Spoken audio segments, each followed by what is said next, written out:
When? Well, welcome everybody to the fourth discussion hosted by the International Association of Catholic Bioethics in a series entitled Ecology, Health and Bioethics. As usual, our discussion is being recorded. Let's begin with the advice of the Apostle James to his local community. If any of you lacks wisdom, he should ask God, who gives generously to all without finding fault, and wisdom will be given to him.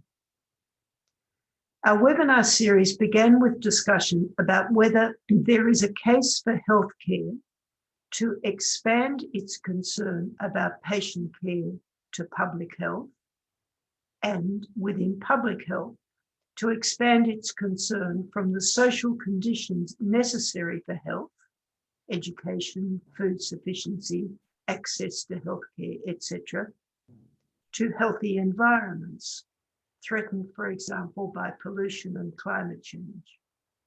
We also discussed the ethical challenges presented by the significant environmental costs, only recently acknowledged, of providing healthcare, especially hospital and high-tech care. Our next webinar tackled the One Health concept, which recognises human beings as one of many interdependent participants in a planetary ecosystem, all of which need to be in harmony for health to prevail.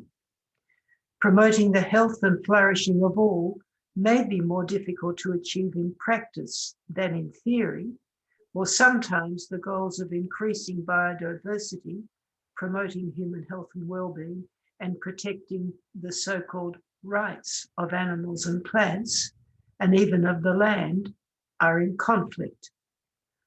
In our third webinar, we explored the notions of stewardship and integral ecology, both philosophically and theologically, in connection with a specific issue, the human relation to food, its production, distribution, and consumption. We began to criticize the notion of sustainability as the fundamental concern in relation to human development, for it sometimes entails producing more food, increasing crop or animal yields, without addressing the need for better nutrition and food habits, changing unjust structures, promoting ethical ways of treating animals, or addressing other environmental concerns. Our overarching aim has been to consider whether the Christian ethical tradition has something distinctive to offer to the contemporary secular project called One Health. Certainly, the pandemic provided a sharp reminder of the relationship between human and animal health. But well before its onset, the Pope had urged us to reattend to the call in Genesis to cultivate and care for creation. And it wasn't surprising that he asked the Pontifical Academy for Life to broaden the scope of its inquiries from a concentration on clinical issues, in particular at the beginning and end of life, to the whole range of issues that affect respect for life, including technological and environmental issues. That requires interdisciplinary studies. So today our theme is thinking and acting across the disciplines. We shall address what's needed in interdisciplinary collaboration to advance bioethical thinking on One Health. We have three speakers: Dr. Damien Savino, Dr. Rafaella Petrini, and Dr. Gerry Whelan. Sister Dr. Damien Marie Savino is a Franciscan sister of the Eucharist. She completed a PhD in engineering at the Catholic University of America, engaging in interdisciplinary research on environmental engineering, soil science, and theology. She is the Dean of Science and Sustainability, as well as an Associate Professor of Engineering at Aquinas College, Grand Rapids, Michigan. Sister Savino loves the outdoors and is an avid hiker. She's certainly walked the Pilgrim's Camino to Santiago de Compostela. Sister Dr. Rafaella Petrini is also a Franciscan Sister of the Eucharist. She studied political science and holds a PhD from the Angelicum in Rome, where she is currently a professor. Her areas of research and teaching are welfare economics and the sociology of economic processes. Last year, Sister Rafaella was appointed to the position of Secretary General of the Government of the Vatican City-State. That's just in her free time. And finally, Father Dr. Gerry Whelan is a Jesuit priest of the Irish province. He's Dean of Fundamental Theology at the Gregorian University in Rome. Before joining the faculty at the Gregorian, he taught at Hekima College, Nairobi, and served as a parish priest in Kenya. Father Whelan has organised conferences and written books applying the theological method of Bernard Lonergan to the challenges of evangelising and transforming societies. Indeed, he is currently organising an international conference this June in Rome on transitioning to integral ecology, transdisciplinary approaches for the grounding and implementation of a holistic worldview. Well, our speakers will have about 15 minutes to outline their case. We'll then offer them about 5 minutes or so to engage directly with each other before we open the meeting to a wider discussion amongst the participants. When we come to that point in the proceeding, I'll hand things over to Dr. Bill Sullivan of the University of Toronto, who will explain how the discussion will be managed. So, over to you. I think it's first Sister Dr. Damien Marie Savino. Thank you very much, Bernadette. It's very impressive to hear the cycle of presentations and seminars you've been having. And it's very exciting, I think, to me personally, as more of a science person, to hear what you're trying to do to broaden the scope of bioethics, while at the same time kind of incorporating the whole tradition of the church and the Catholic intellectual tradition. So it's just a wonderful mission. Sister Rafaella and I are going to present together today about some research that we did together before her appointment to Rome. And we were part of an interdisciplinary collaboration that was housed at the Angelicum in Rome. And we began this project during COVID. We were part of a team that considered the COVID-19 pandemic, hopefully in the spirit of how Pope Francis considered it, as an intertwined health, social, ecological crisis, but also as an opportunity for radical transformation. So you might recall that the Pope continually exhorted us not to waste the opportunity of the crisis, that in a crisis you can either come out worse or you can come out better, and we need to make the choice to come out better. And I like this quote of his. He said, "We can confront these crises by retreating into isolationism, protectionism, and exploitation, or we can see in them a real chance for change, a genuine moment of conversion." So we entered into this project in that broad spirit. How could we look at the intertwined crisis, which was not only a health crisis, but was also reflecting serious ecological and social crises, and better understand its ethical implications so that we can help others to come out better and don't waste the opportunity of the crisis. With Sister Rafaella's background in the social sciences and mine in the natural sciences and engineering, we worked together in what we hoped was the spirit of integral ecology, put forth by Pope Francis in Laudato Si, in the spirit of recognizing how interconnected natural and social systems are, and then in an effort to analyze the pandemic from a systems perspective, an interdisciplinary systems perspective. So Sister Rafaella focused on the health component, and in particular on the One Health paradigm, because it's one of the most prominent multidimensional approaches to health that's available today. And since the One Health paradigm focuses on the internet connections between the three legs, human, animal and environmental health, this approach we felt was very applicable to zoonoses such as the coronavirus. At the same time, what we were experiencing in the crisis was the lack of resilience in our global social and ecological systems. So I focused on the notion of resilience, which is something I had worked on extensively throughout my dissertation and afterwards. And particularly resilience as it has been developed in social ecological systems theory, which is abbreviated as SES. So I may say that throughout the talk. And so how that SES theory can work together with One Health to help us enhance the resilience of complex global health systems. Because One Health offers a holistic approach to health with that triad of human, animal, and environmental health.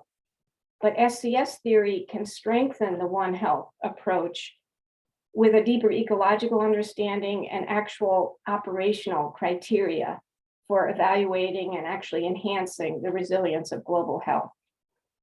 So our goal in the project was to analyze the basic principles of One Health and social ecological systems theory and bring them into conversation with Catholic social teachings, especially related to integral ecology, in order to present maybe some models or strategies of a multi-sector ethical approach consistent with the pursuit of integral ecology and effective in promoting global health. So that's how we approach this. Now, we thought that we would now just summarize briefly what we each did. So Sister Rafaella will begin on her approach to health, and then I will follow on my approach to resilience and social ecological systems theory. And then we'll both sort of end with the application to Catholic social teaching. So Sister Rafaella.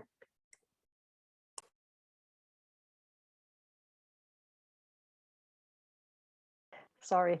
Thank you, Sister Damien Marie. The first part of the paper was really dedicated to expanding on three basic premises that, according to me, frame the development of the One Health approach.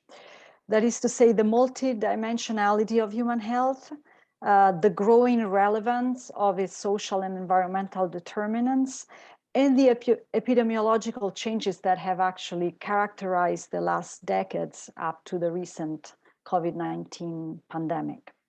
So, looking more closely at the connection between nature, society, and health, just because that was like the beginning of the core principle of our paper, that the multidimensional nature of health and the different aspects that have an impact on human health, the connection between nature, society, and health.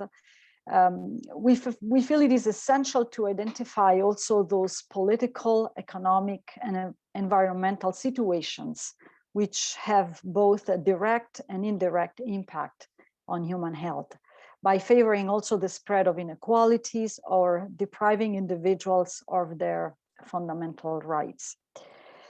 And this is also confirmed today. This interconnection, this very strong interconnection between nature, society, and health has been confirmed also by the ways in which today human development is measured and evaluated, both quantitatively and qualitatively in our contemporary context. The complexity of human health directly involves, therefore, the conditions of participation of individuals within the three main organizational interdependent systems within which our existence unfolds. That is to say, society, market, and state. So these can be considered as the three main systems within which human existence unfolds. And in the past few decades,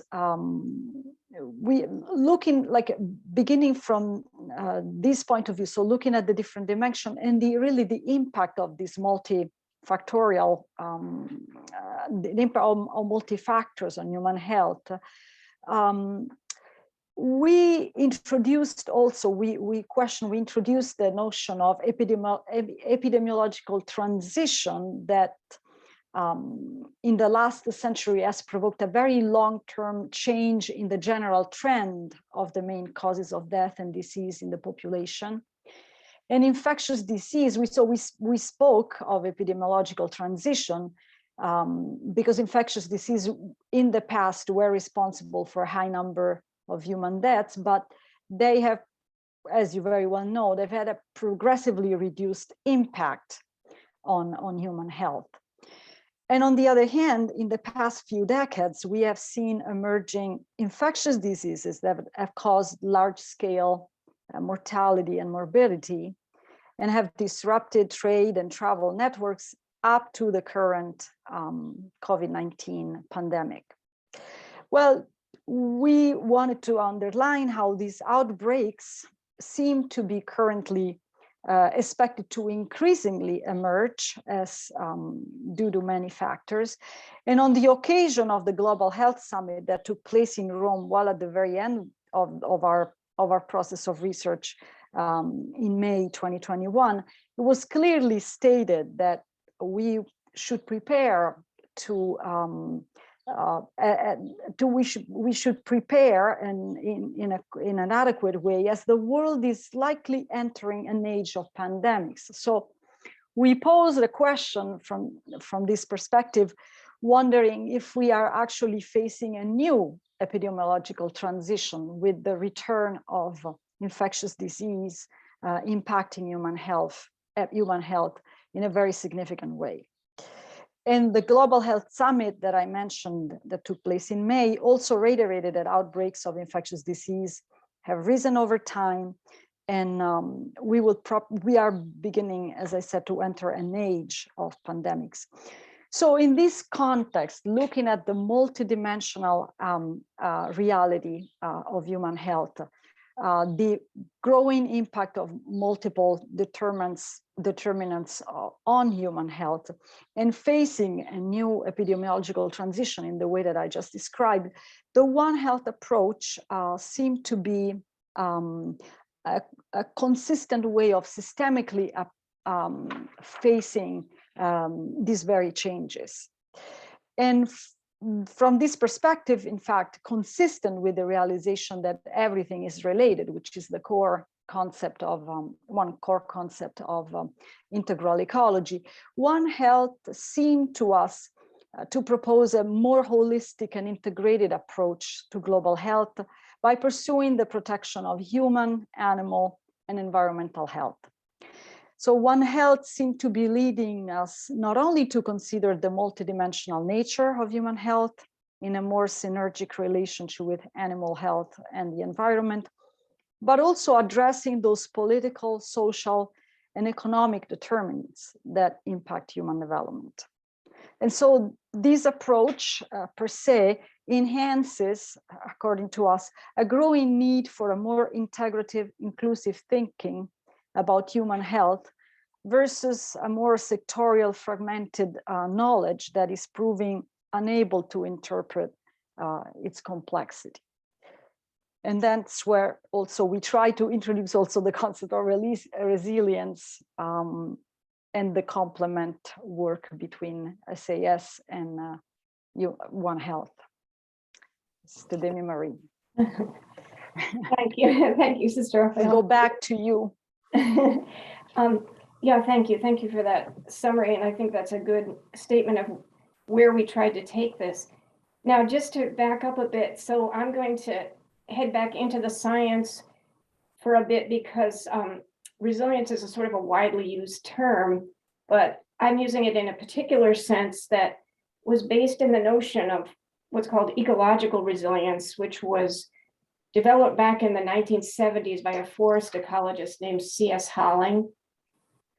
And he basically, if we talk about epidemiological shifts, he made a real ecological transition in his day, shifting ecological understanding away from the sense that ecosystems are in kind of a state of stable equilibrium. So, a forest matures and we just keep it there, right? That was kind of how conservation was understood at the time.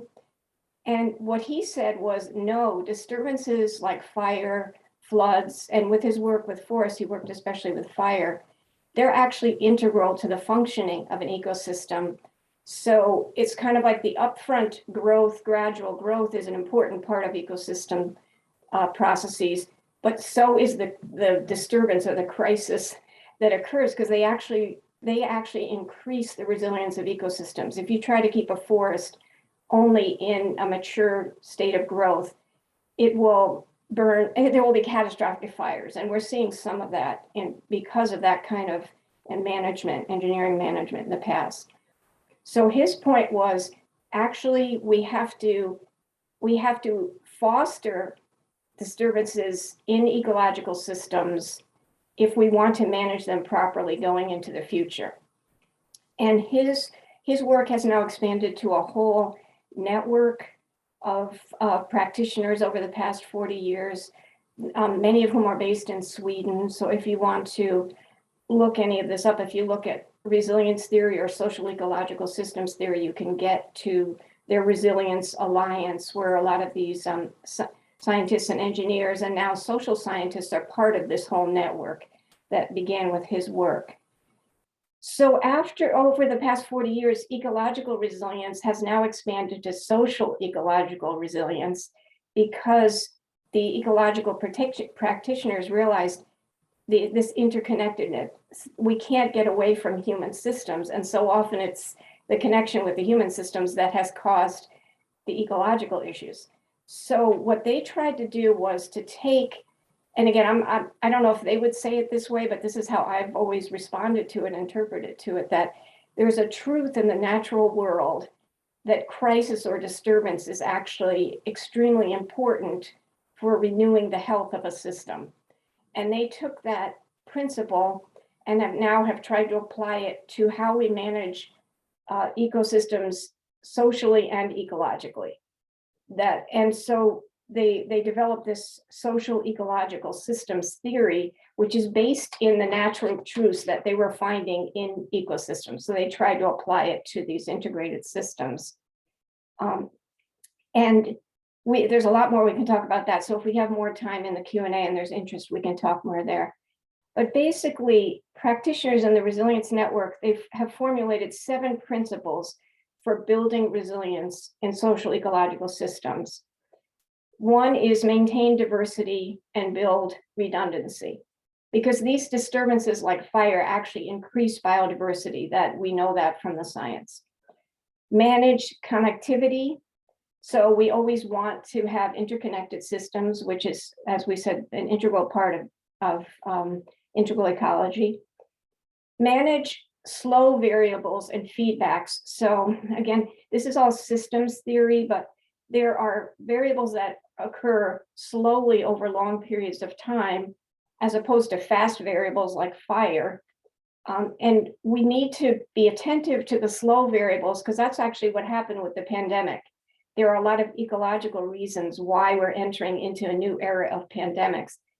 Some of them have to do with the gradual clearing of forests, especially in the tropics, that's now releasing all these new organisms that were never available before. And we haven't been attentive to those slow variables of change that we've been introducing over the past decades. So manage slow variables and the feedbacks that come from those variables. Foster complex adaptive systems thinking. So we have to foster this kind of systems thinking. And that's, I think, again, part of switching to these new paradigms, or transitioning to new paradigms, especially epidemiological paradigms, that systems are not linear, they're nonlinear, they're chaotic, but there are patterns there that you can study and know, and that's what the Resilience Alliance has been doing. Encourage learning. So in management of systems or management of disease, we need to encourage an open sense of watching what happens upon exposure to certain health conflicts, certain health crises, and try to always begin a process of learning from them rather than reactive responses all the time. Broadening participation, so not ignoring those on the edges, and promoting polycentric governance. So governance that maybe, for example, can begin with local governance, and then gradually, as appropriate, heading up through different levels of governance. So their argument is that these principles, when put into practice, could help us navigate through global health crises like the pandemic. So basically, what I was trying to show was that the strength of SES theory lies in its application to situations of change or crisis, and we have many of those, the pandemic being the one we were focusing on. And the pandemic certainly was a complex social ecological crisis, so it was a good example to apply SES theory. And I think it offers some valuable tools for remedying the lack of resilience that we've seen in this global health crisis. So once I laid the groundwork with that in response to Sister Rafaella's part on the One Health, then I tried to bring SES into conversation with One Health. So both paradigms are kind of compatible in terms of recognizing the interconnected nature of natural and human ecologies in relation to health, and recognizing the need for multidisciplinary collaboration. So there was a, fertile ground there for a conversation. However, because One Health originated primarily in the medical and veterinary fields, it's tended to focus a little bit more on those legs of the triad and not as much on the environmental leg. So what I was hoping was that this SES theory could kind of strengthen that leg or complement what One Health had already done, and fill in that gap a bit. And I think it's increasingly important as we're all recognizing that environmental leg and understanding, but it's very complex, so we need a good framework for understanding it. There have also been some concerns that the One Health paradigm it's wonderful and it's beautifully complex, but there have been, I guess, some issues with implementation. So getting the theory into practice, and that's what SES is good at. I mean, that's what these practitioners have been trying to do, is to try out these things, put things into practice for environmental management. And I think that could be well applied to health crises as well. And so it could help to operationalize One Health. So the conversation kind of brought those, then, and I think I'll leave it there for now in the interest of time. And maybe in our discussion, there were a couple of points that came out in relation to the findings of resilience. So things regarding the patchiness of ecosystems and the importance of edge in ecosystems. Likewise, the importance of edge in human communities, those kind of on the edge, or the fragile or the forgotten, which we could comment more upon in our final discussion.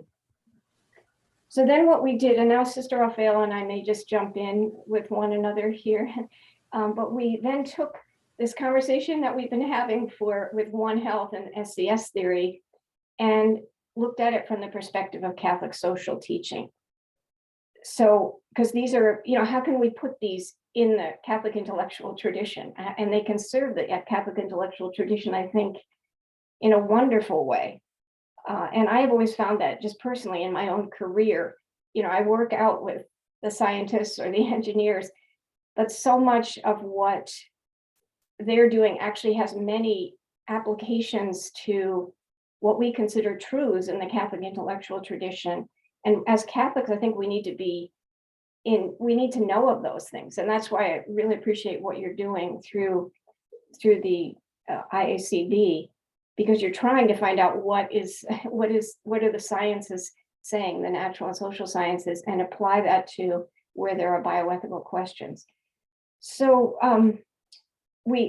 some of the conclusions, and again, maybe we'll just say it generally and then we can talk more later, but one path for coming out of the pandemic and to practicing integral ecology is basically to build social ecological resilience and to practice the kind of multidimensional health that is proposed in the One Health paradigm. And so, as I was saying, the Catholic social teaching really needs these multidisciplinary paradigms in order to inform healthcare and make it effective. And yet, at the same time, the Catholic social teaching adds, a wider spiritual perspective to One Health and SES, and puts them really in the context of protecting the most vulnerable and protecting the common good. And so I think, and then I don't know, Sister Rafaella, if you would like to add anything to that.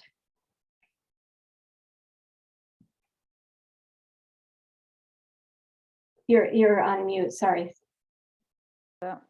No, yes. I think there's a, yes, it was I think it was a very good challenge for us to try to dialogue, to have these two disciplines dialogue with Catholic social teaching.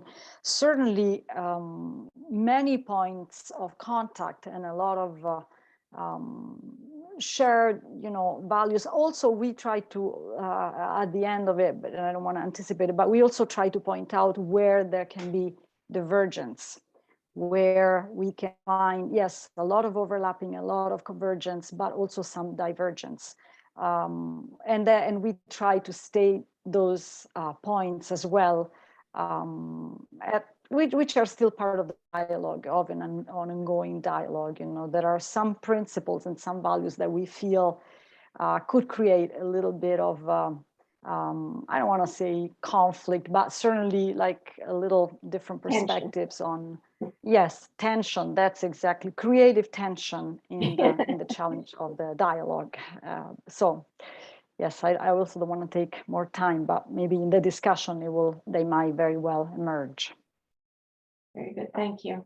So I think we'll stop here. Thank you, Sister Rafaella, and that kind of gives you the sense of how we approach this and what we were trying to get at. So thank you.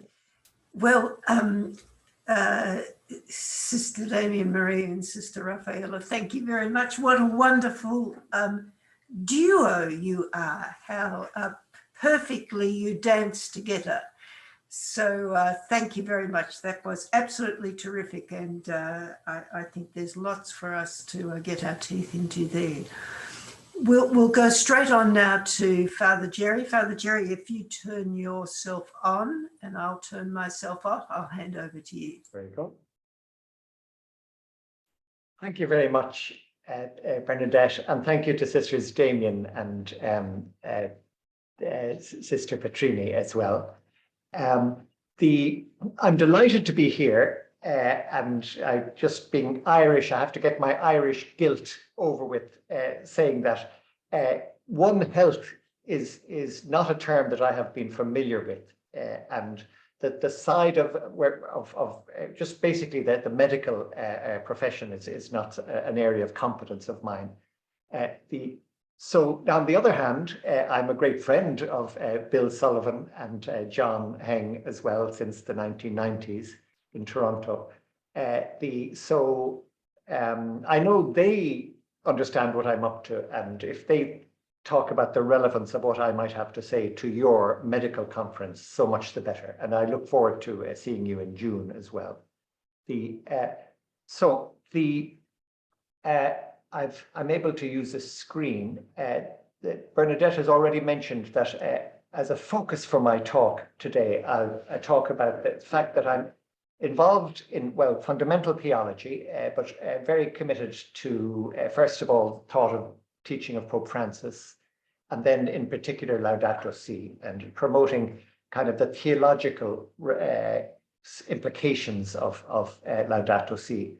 In the two-direction way, you might say, the implications of this concern for the environment of all of the courses of theology, the way that theology is done, but then with respect for people who are not Christian, of course, but nevertheless the role that theology can play through Catholic social teaching into debates on ecology. So transitioning to integral ecology, transdisciplinary approaches, maybe that's almost enough for the time being. Let me just point out these logos at the bottom. There's one from China. We've got a very international collaboration, basically Jesuit-related institutions around the world. There's one from Hong Kong, China, Fordham, Javeriana in Colombia. That is the ecology diploma that we teach in the Gregorian. This is the Jesuits in Abidjan in West Africa, the Loyola, Chicago, Laudato Si Research Institute in Oxford University, the University of Costa Rica, and Potsdam Institute. I'll say a little bit more about that in a moment. So that's just the focus. Now, we're not talking about the healthcare dimension, in all honesty, of integral ecology in this conference, but it's really the point about how do you manage interdisciplinarity and transdisciplinarity. That's the issue I want to talk about. I'm going to talk about it in two ways. The first is a kind of narrative way where I talk about the conference and how a little bit of the developments and then the schedule even of the conference, how we're bringing people of different disciplines together to discuss dimensions of the transition to integral ecology. But then I'm going to shift to a more philosophical mode for a moment and bring in the thought of Bernard Lonergan, who has been implicitly influential in the organizing of this conference. And I will conclude with a simple point in one sense, although it's very philosophical, even theological. At the end of the day, interdisciplinary, transdisciplinary collaboration is going to depend on the wisdom of the participants. That it is the human person, the human mind, that can move into the different disciplines of a scientific nature, for example, and that can also move to ethical considerations, influenced indeed by religious considerations. So it's this reference to the interiority of the wise person is increasingly necessary as we get into the complexities of, well, dealing with the world, but certainly dealing with the world in an interdisciplinary way. So we're all challenged in that respect. We all tend to prefer, have a preference, a safety zone. So the medical doctors will have to name for themselves what that might be.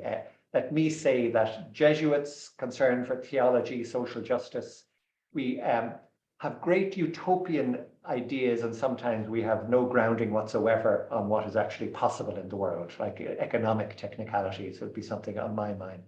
But so that's it. It's this coherence of the human person, and it's not that everybody has to then come from a place of wisdom to be an expert on all of the applied areas, but he or she needs a bit of the humility to know where our competence begins and ends, and where the need for collaboration begins.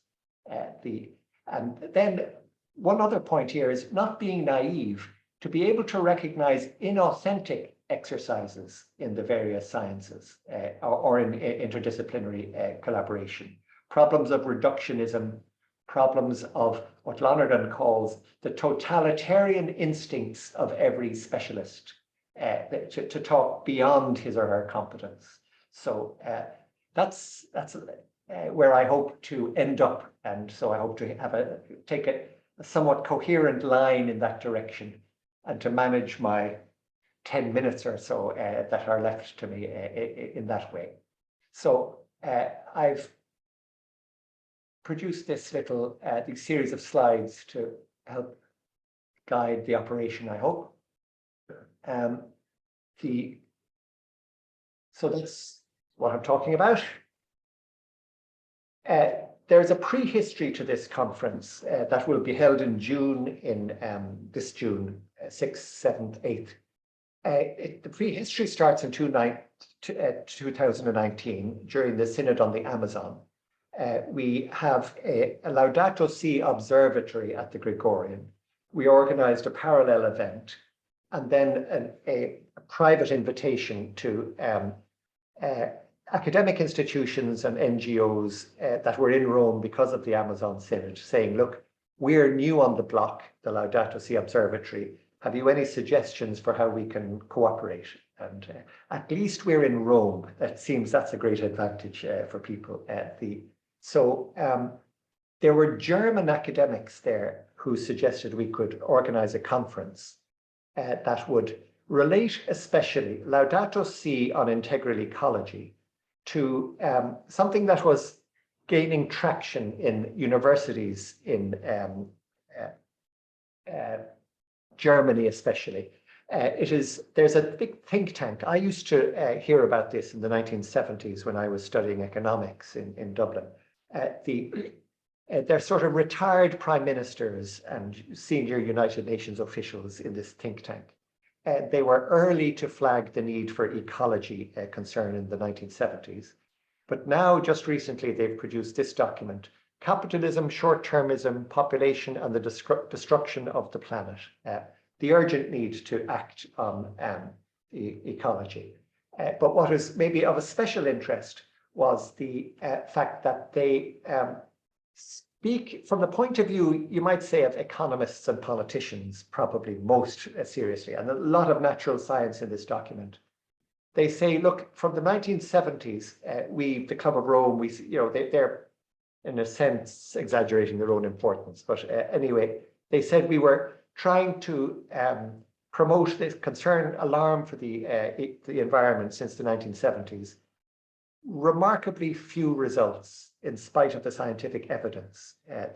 So we realize there's some sort of blockage at the level of political decision making to implement rational economic responses to the environmental problem. And then we recognize behind that there's a problem of political culture.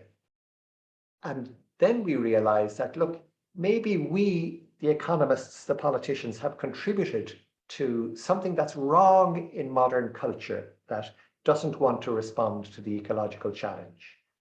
So they reflect, it's quite remarkable for people trained more in the sciences than in philosophy. They say we've got to revisit the philosophy of the Enlightenment, what happened in modernity, and how we developed reductionistic, technocratic instincts to solve everything, including ethics. But this has influenced the whole of culture, and so we, the technocrats of the world, the senior technocrats, are partly responsible for the kind of culture that is not responding to the ecological problem. So they say there's a need for perhaps a new enlightenment. We need to revisit what we went through. You know, they're very secular voices, these people. What we passed through at the time of the Enlightenment, 1600s, 1700s, and find how to be less reductionistic to the mechanical, to the technical, to the materialistic. So the need for a new Enlightenment. Now, in that chapter 2 of this book, they make explicit reference to Laudato Si, and they say Pope Francis is one of the remarkable people in the world who has introduced this notion of integral ecology, which we understand to be deeply compatible with what we're starting to think about regarding a new enlightenment. So, as we all know, COVID came along, so no conference was going to happen in 2020 as planned. What we did do was have a series of about 6 online conferences between about 20 academics gathered around the Gregorian, the Laudato Si Observatory, and a similar number of German, mostly Southern German universities, but also a very prestigious Federation of German Scientists, who would be natural scientists. So we just talked around these issues. One of the factors that we found as we discussed was that the notion of interdisciplinarity itself needs to be reflected upon, or better still, transdisciplinarity, as is spoken about in various sciences, and certainly mentioned in Laudato Si. Because as we had our Zoom meetings, we realized that we were talking past each other often. Very obviously, you can imagine natural scientists and social scientists, let's say sociologists, not having a lot of space in their hard drives, shall we say, for Catholic theology or ethics. But something that was increasingly clear, and I found it fascinating, you know, the Irish in me would find some of these things very funny, is little tensions that come out, let's say between biologists and geographers, and or the physicists and the biologists, who speaks most and best about the ecological problem, the tension between the climate change summit and the biodiversity summit, and people feeling that they're not getting heard. So even before you cross the bridge to ethics and theology, actually there are real challenges that we were witnessing in live time as the scientists speak to each other, and then the scientists and natural scientists and social scientists speak to each other. The role of geography was often very interesting and significant as a challenge to whether interdisciplinary conversation was happening or not. So we decided to make the we thought more about this question of how to cooperate, and the notion of transdisciplinarity came to the fore. Now, very influenced by Pope Francis. What's going on here? Excuse me, Father Gerry.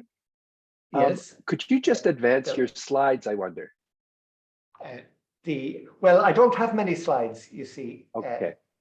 Are you able to see transdisciplinarity, the key challenge? No, we don't. Oh, I'm sorry. Okay, I've done something wrong. Thank you, Bill. I'll exit. Obviously, something not quite right. Presentation PowerPoint. Now, do you see that now? Yes, perfect. Okay, yes, I don't know what I was doing. Did you see that? That was at least visually attractive. So sorry about that. Thanks, Bill, for telling me. So let me go back briefly to the slides. Laudato Si, Integral Ecology, Club of Rome, The New Enlightenment. This is the Club of Rome book, just to explain it.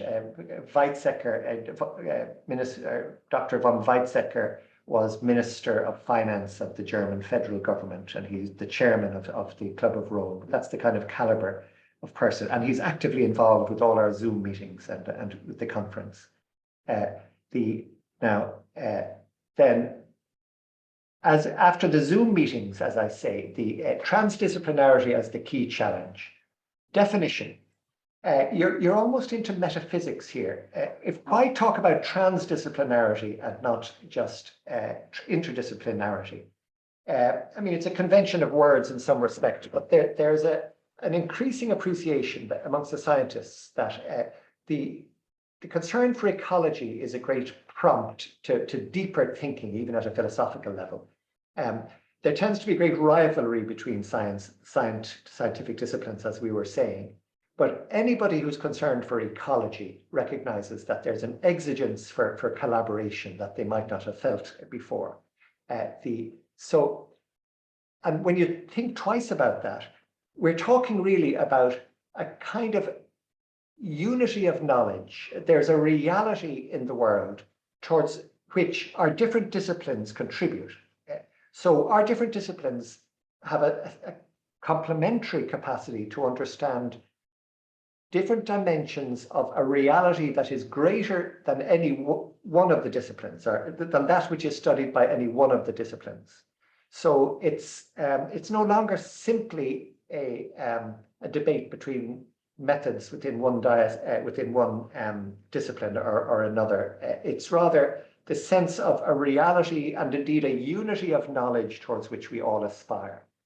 So transdisciplinarity, so how do you discuss that? Well, you just practice interdisciplinary, transdisciplinary discussions. And that's what we decided to do for our conference. 3 afternoons, it will be hybrid, but we mostly in person. We are tired of Zoom meetings. A lot of the Germans coming to Rome, you might say, but now we also have international participants. We decided to have a natural science day, a social science day, an ethics theology day. But really that only means the main speakers are from the natural science or from the discipline of the day. We have 2 major panels each day, and the responding speakers cannot be from the discipline of the day. So we mix it up in that way. But what the theme of each panel will be has yet to be clarified in a certain sense. And we did have a question of public health and COVID as one idea that we might have for the panels. Where would you put it? The science day, first day, very likely. Second day, though, if you're talking public health, you're into the social science day. But actually, we didn't go forward with that. I will end up talking a little bit more about the schedule of the conference, but we could get lost in the details. I now want to, in a sense, briefly go to this deeper question of epistemology that underlines what I want to say about transdisciplinarity. And this is an organizing principle for the conference that we have. So Bernard Lonergan and Bill Sullivan did his doctorate on that when I was doing my doctorate in theology on Lonergan, and John Heng is, with his philosophy of science, is very close to Lonergan as well. So I'm not going into lots of details. I'm really just trying to get at the point of the wise person has to be a principle of reference, and it's a principle of self-knowledge as we try to engage in transdisciplinarity in an intelligent and humble way. So very briefly, what do we find as we reflect on our own interiority? Lonergan talks about we need to affirm in ourselves a process of self-transcendence that passes through experience to insight, to judgment of fact, to decision making. Now, the point is, of course, we function in this way in different realms of activity. So the scientist, a scientific method can be understood in that way, but so can good decision making in your family life. So it's the interiority this is the structure of the person who will produce the different disciplines, or be a politician, or simply, a good citizen. Now, we go wrong at each of those levels. We are not in people of authenticity. We fail even at the level of experience, certainly at the level of insight, to be authentic, to judge truth, to decide well. We are in need of some kind of transformation that heals our authenticity. Now, obviously, when we're talking with non-religious people, non-Christian people, you talk only in a philosophic note on this way. I'm now talking a little bit more explicitly theologically. But Lonergan would say, we believe there comes in the life of every person an opportunity of religious conversion that will stimulate moral conversion. They may understand it in a non-Christian way, but we believe it is happening, and we believe, in fact, it has an origin in Christ, but we're not going to try to force that conviction on other people. But the point at this moment is that for those individuals and communities of individuals who have this healed capacity for authenticity, they can be, there's an arrow in the other direction there, a development from above matching the development from below that is natural to people. So again, thinking of the wise person to whom I've been referring, the wise person is capable of being attentive, being intelligent, being rational, being responsible in different situations. And this is going to have to be the point of reference for transdisciplinary collaboration. There's more vocabulary here, but I've already basically said it. We've talked about three conversions now: religious conversion, moral conversion. The intellectual conversion is for those who are able to name the structure. You don't have to be intellectually converted to be intellectually authentic as a result of a religious and moral conversion. But the intellectual conversion helps you explain, make an object of your own subjectivity and name these patterns for what they are. But then you recognize yourself switching from common sense realm of meaning to scientific realm of meaning. And then you recognize that to move to ethics or religious questions, so to speak, you're using a different part of the brain than whether you're a scientist. It's like you have to go back to the basic wisdom conversion principle and move forward to think in ethical terms. And you're not able to do a straight arrow from scientific certainties to ethical certainties, for example. There's a medium point of, again, revisiting what is authentically human. So I hope I'm almost finished, actually, and this is all a very over-abbreviated version of Lonergan. But I hope you see the significance of this for any kind of interdisciplinary, transdisciplinary project, that you don't have to do all of the back and forward yourself. You may be a medical doctor and a good human person otherwise. But if we're talking, I would imagine, about One Health, we've got to recognize that there's a structure for collaboration with people who will be better at other dimensions of the One Health project than me. And I need to be respectful of where I make a contribution, where my contribution stops, and how I can recognize the authentic and complementary contribution of people who are functioning with a different competence from mine. And then there's always the problem of the lack of authenticity, even in sophisticated academic circles. Reductionism, for example. This is just a diagram of Lonergan's theory of history, based on his analysis of the wise person. So progress is an idealized vector, as if everybody was authentic and as if there was no sin. And there would be progress from scientific discovery to economic change, to political change, to cultural change. But of course, decline is as much of a reality. And in this world today, we're so aware of decline at many levels.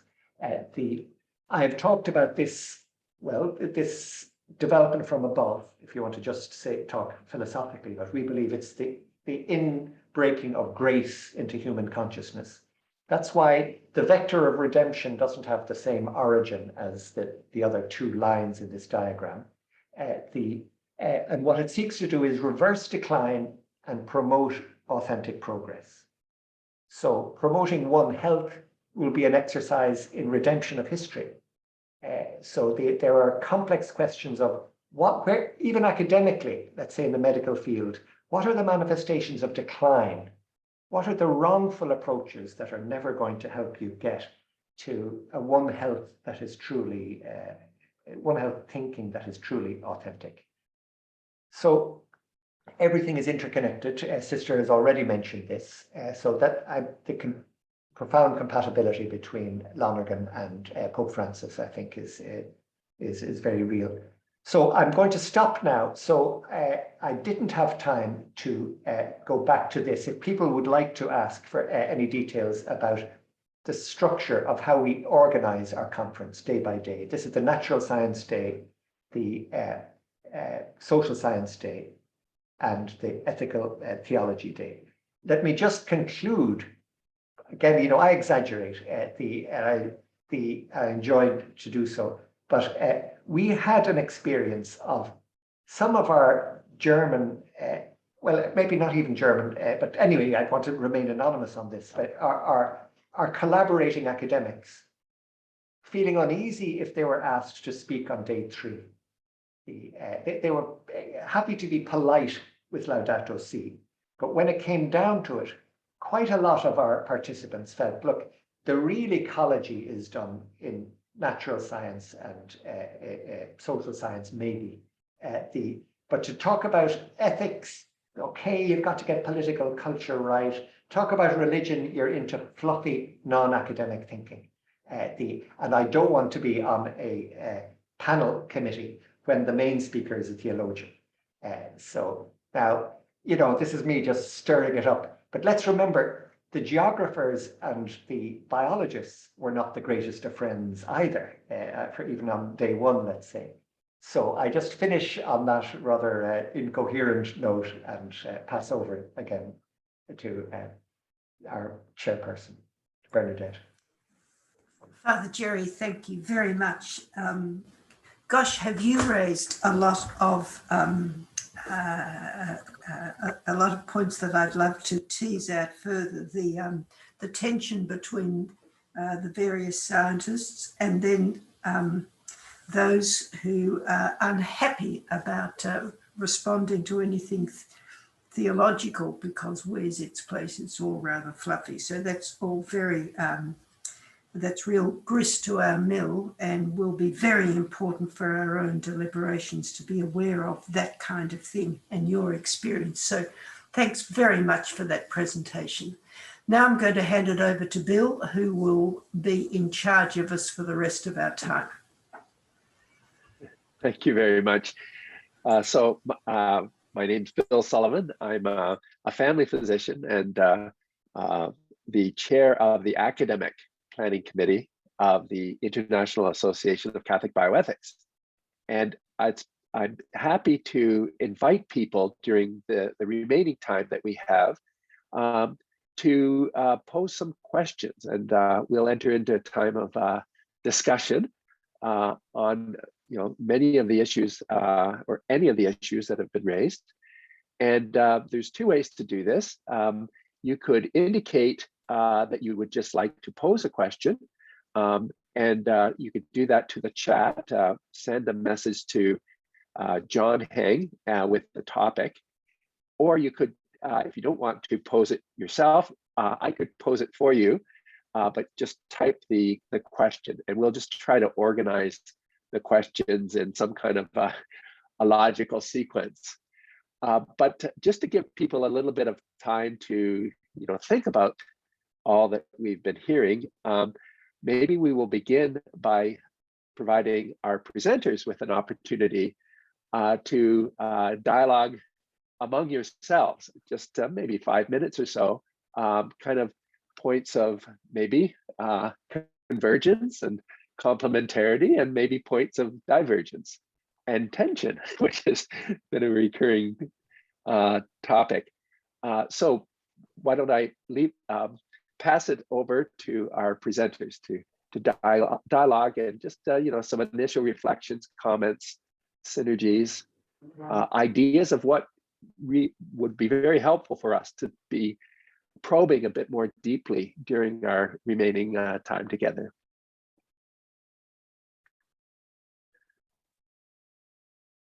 Well, I just would like to say that Fr Gerry and I had a chance to talk about in another context, but had a chance to discuss about the challenge of multidisciplinarity.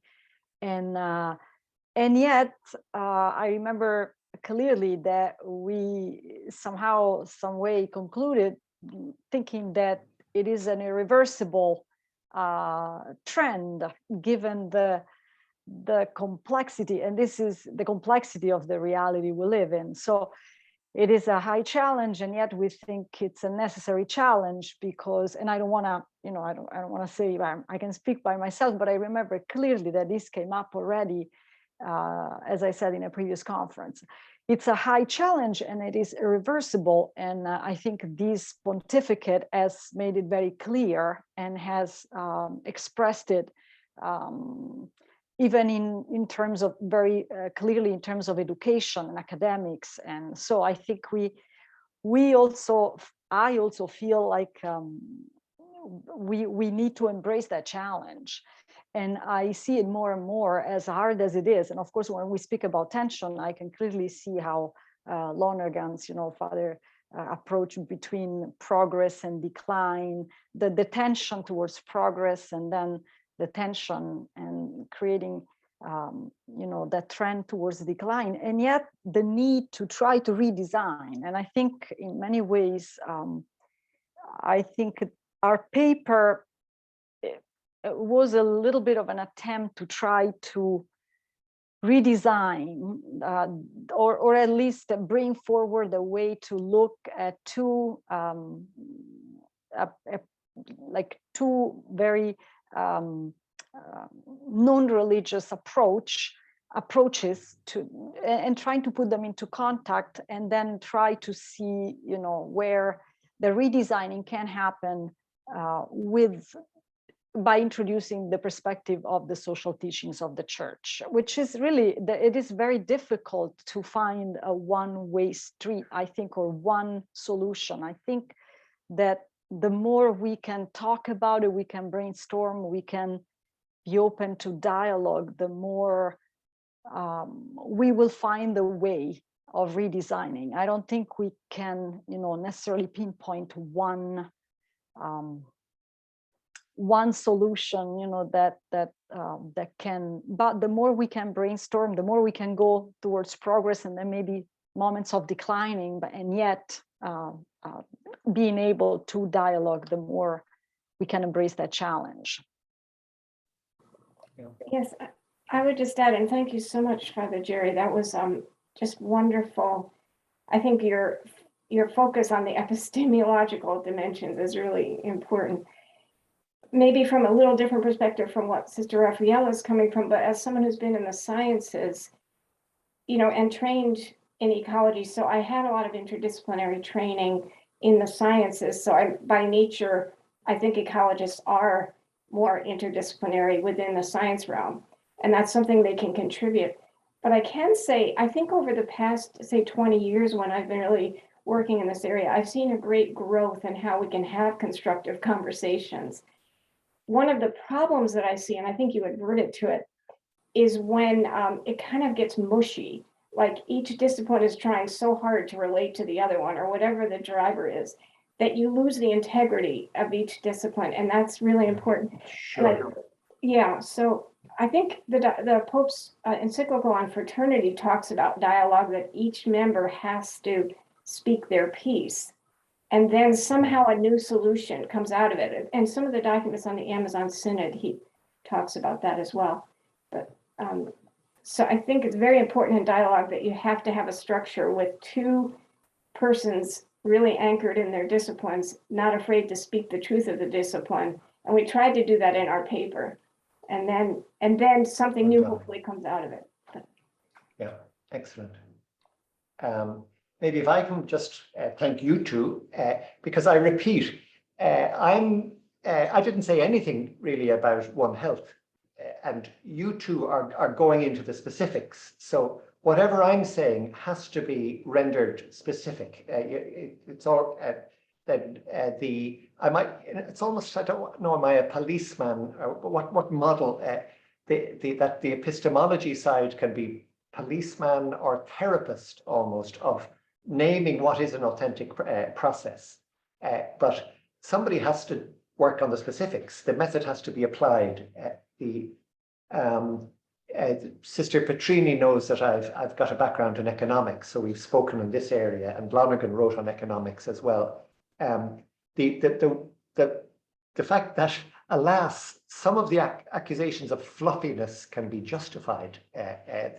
Now it can be, you made the point in a neutral way that in any of the sciences there can be a degrading perhaps when the efforts are made to cross disciplines.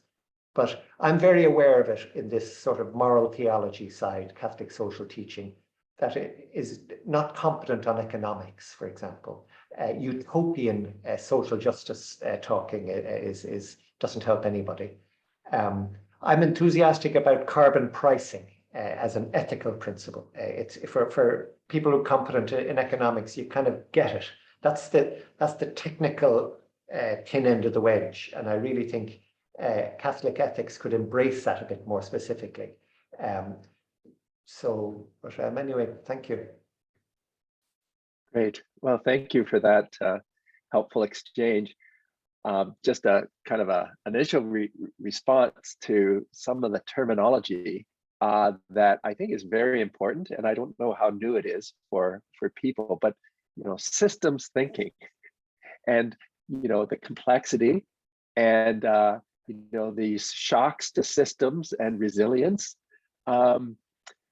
This is kind of maybe a new way of thinking about the complexities that we're facing, and it just strikes me that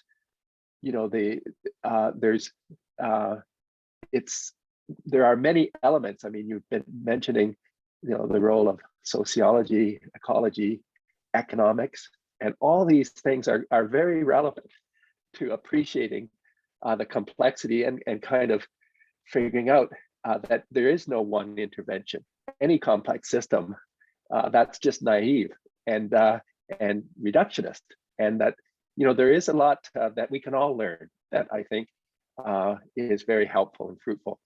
I'd just like to invite Anna Perkins to pose a question. Anna, if you could unmute yourself, that would be great.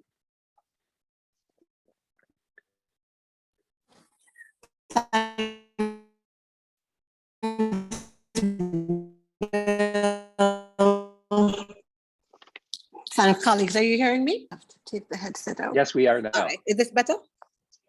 All Yes. right. I see you shaking your head, so I'm taking it that you're hearing me.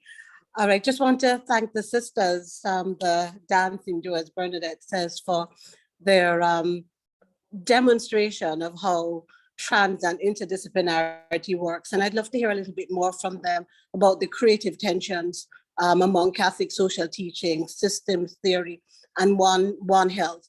But I specifically wanted to thank Father Gerry, because his presentation really helped me to make sense of an interaction that I had just this past week with a Caribbean sociologist. It was rather disturbing to me, because he was adamant that his discipline really was about observing and recording. He wouldn't accept that there were any values implied or relevant to what is done in sociology, and almost sort of saying, that's the work of religious people and theologians like myself, ethicists and so on. And it was really disturbing. And I'd love to hear Father Gerry's thought on that kind of dangerous way of applying one's discipline, and the whole notion of how does one approach bringing about a conversation around wisdom and helping the other to recognize the wisdom that's implicit in their discipline and the dangers of a lack of responsibility in deploying their discipline. So thanking all the presenters for just stimulating thoughts and conversations. Thank you. Thank you, Anna. And perhaps Father Gerry, would you like to respond? Yes, happily. I'm trying not to talk at too much length, but congratulations, Anna, to your for your question. We understand each other perfectly. The Lonergan was very clear, and I felt I saw it in our interdisciplinary debates. Bias enters into the social sciences far more than the natural sciences. You're not in too much dangerous ground, even if you might want to recognize there's a trade-off between climate change people and biodiversity people. The agendas will be conflicting sometimes. But in the area, for example, of sociology and the claim to neutrality, there's just major bias in a lot of social scientific thinking. What to do about that, it's a whole other question. But just at least name with confidence what Anna has just said as validly recognizing a deep-seated problem in the way we think. You see, the bias begins in our intellectual mechanisms. So it's going to be extremely difficult to get more value-based thinking that translates into the social sciences. And yet, as I was saying, is not silly and utopian and incapable of having an economic consequence, for example. So, well, thank you. Maybe I just again jokingly say, ultimately, Lonergan will say, this is a theological problem of sin in the world.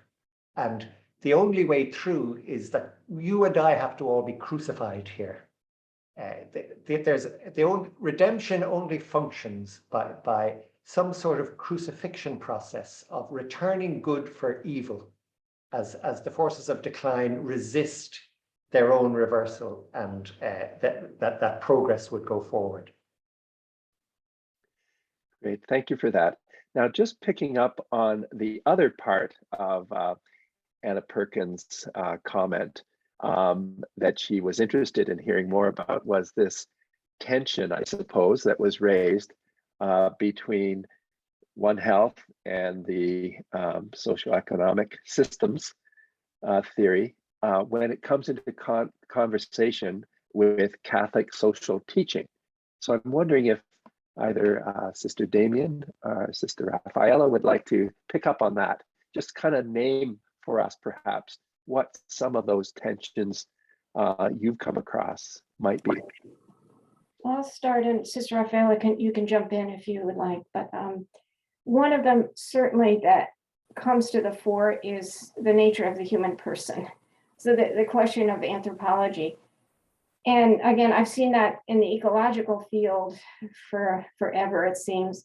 But you have in One Health and in ecology this recognition of the interconnectedness between natural systems and human systems, or between human health, animal health, and ecological health. So there's the triad in One Health. And the problem is, how do we emphasize the priority of the human person without heading toward the Enlightenment technocratic view of us as a master and dominator, which is one extreme, or the kind of ecological extreme of, we're the disease of nature, and we're in that triad, they're all equal, or maybe one of them, maybe ecological organisms have more priority than humans. And I don't want to be naive in speaking this. I mean, these are real issues. How do we balance when there's a conflict between an organism in nature and a human practice? How do we balance that? And how do we decide what really is a good benefit for the human person, and one that maybe doesn't damage ecosystems? But there's some real tensions there in practice. And that's where I guess I could hear what Father was saying, the nature of the wisdom of the individual. And I think what I try to convey in most of the work that I do now is that need for the interior life. Because we have a lot of good scientists who are practicing, but we do need that interior life in order. And then I think nature, in a Franciscan sense, the footprints of God, or the grammar of creation that's in nature, will speak to us and maybe enlighten us through that grace that Father spoke about as to what is the best way forward in practice. But the human person, if we sacrifice the human person as being created in the image and likeness of God, we can't go down a good path. So, and I think that's just a very tense topic for many people, and especially with the ecologists that I've worked with over the years, but now also for social scientists too. So I think it's a critical central issue, is the whole idea of anthropology. Yeah. Great. I would just think of that as maybe a basic dialectic, right? Yes, that's right. Yeah, which means they can't both be right. You've got to choose one. And the way Pope Francis criticizes biocentrism, says we know that we've become exaggeratedly anthropocentric, but we cannot swing to a biocentrism. That at an extreme talks about the necessary extinction of the human race, for example. Exactly, and I think that's a very current dialogue, and we just need a lot more conversation there, honest conversation about what is the new paradigm that might come out of that tension. If I may add another tension, of course. Sorry if I'm speaking too much. Go ahead. The teaching on sexuality, I mean, you can't get more tense than this. But nature and sexuality. So again, Pope Francis talks about, look, it's all very well to talk about respect for the natural environment, but if we then have a notion of our own selves as entirely creatable according to our will, that there are no natural anchors for human identity, including expression of sexuality, gender, family, then is there not a contradiction there, to say the very least? Excellent. And Sister Rafaella, would you like to add anything to that in terms of another possible tension, just to kind of put it on the table as something to be aware of? Well, I think, yes, the very concept of health, as an absolute values is already, as an absolute value, already calls calls to mind that tension we were talking about it, because, from a personalist perspective, health is certainly a value, and from a social Catholic teaching, certainly a necessary, a very important basic condition for the human person to work in those three systems that we mentioned before, the market, social society, civil society, and the state, the political environment. And yet, in our perspective, it is always subordinated to the good life, the purpose, the final end. So even the very concept of health and the conception of health calls to mind that kind of choice that we need to make prior to the discussion. Right. Very helpful. Thank you. So we have a question from Santiago, and maybe if you'd like to just pose that question, Santiago, that would be just unmute yourself. Okay, thank you. Congrats for presentation. We're very good. My question is, we have unlimited needs and limited resources. From an ethical, bioethical perspective, how can we prioritize our main personal tasks in one health, for example, in education line of One Health? What do you think? How we prioritize our resources?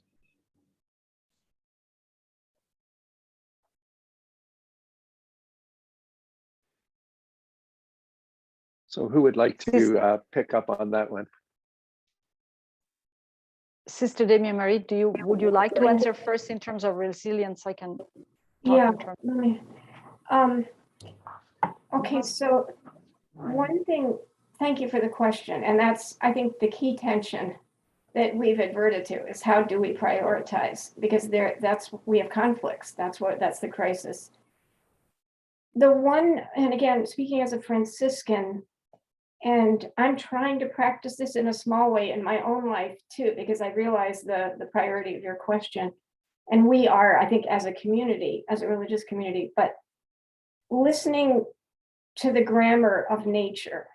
Now, that might seem obscure, but there is, first of all, there's a whole lot of theological thought about this question because, the Creator imprinted certain laws on creation, and how do we listen to that? Because when we get in sync, nature sings with us in a way, but it's when we impose something from the outside that isn't in tune with the rhythms in the natural world that we have a conflict. And it's not to say that we can never impose something, but if I might use, I hope this isn't too mundane of an example, but we keep chickens here for their eggs. And we had an issue where they were eating their eggs, which is very disturbing, and so how did we go about this? I thought there's something wrong in the way that we're handling our chicken coop. There's something that's not in line.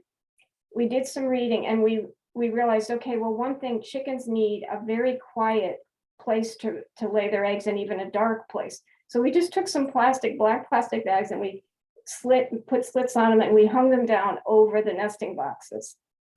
And we also learned that chickens get bored and they had been inside in the cold and couldn't. So we gave them things to do. We put other food in there and things for them to peck at. Well, we did solve that problem. And it gives me great joy because every day something was getting worse. They were eating more and more eggs. So it requires that kind of attentiveness. I think Father Hayner's first step had like attentiveness, and Pope Francis talks about serene attentiveness in Laudato Si. That's the starting point, and that's what we don't have in the Western culture anyway. We're very rapidified, as he says. And to get that kind of serene attentiveness where we also give ourselves time to live with a situation, live with the persons who are in that situation, and get to know, what is underneath the disorder that's here. It's usually is some kind of, there's a disorder, and in some cases it would be sin, in some cases it's simply a natural disorder.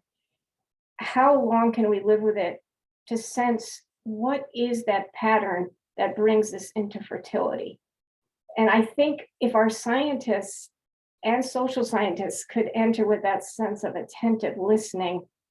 So I don't know if this is answering your question, but I do think we have to kind of get down to brass tacks sometimes in terms of very particular situations and listening to the grammar that is written in the creative world, and God's trying to speak to us through that grammar, and we're just not listening sometimes. So I hope that helps. Okay. Yes, thank you very much.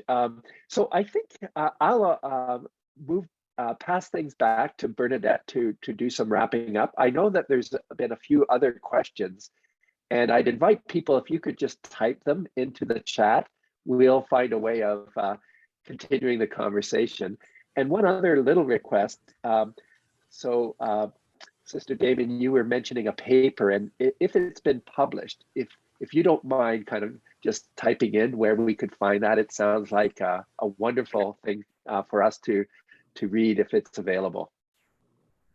Are you talking about the grammar of creation? Yes. Idea. Yeah, I don't have a paper, but I do have a talk. I could probably give you the link to. Okay, that would be wonderful. And maybe I'm sure I've written about it in some of my work, so I'll look through. Thank you. I'll send it. Actually, I was actually thinking about the paper that you mentioned, you and Sister Rafaella. Our paper on participated our in. paper. Sure. Yeah. But we're waiting for it to be published. Maybe Sister Rafaella knows if it has. Yes, it should be. It's published by the Angelical, publishing press, and it should be. It's in waiting list because there are so many contributors. So we collected all the materials, and they are waiting. It's going to be a big. Okay, great. Well, it would be nice if we could read that before the end of June. We will send you for sure the paper. It's final. It's basically already been, so we can send you the paper for sure.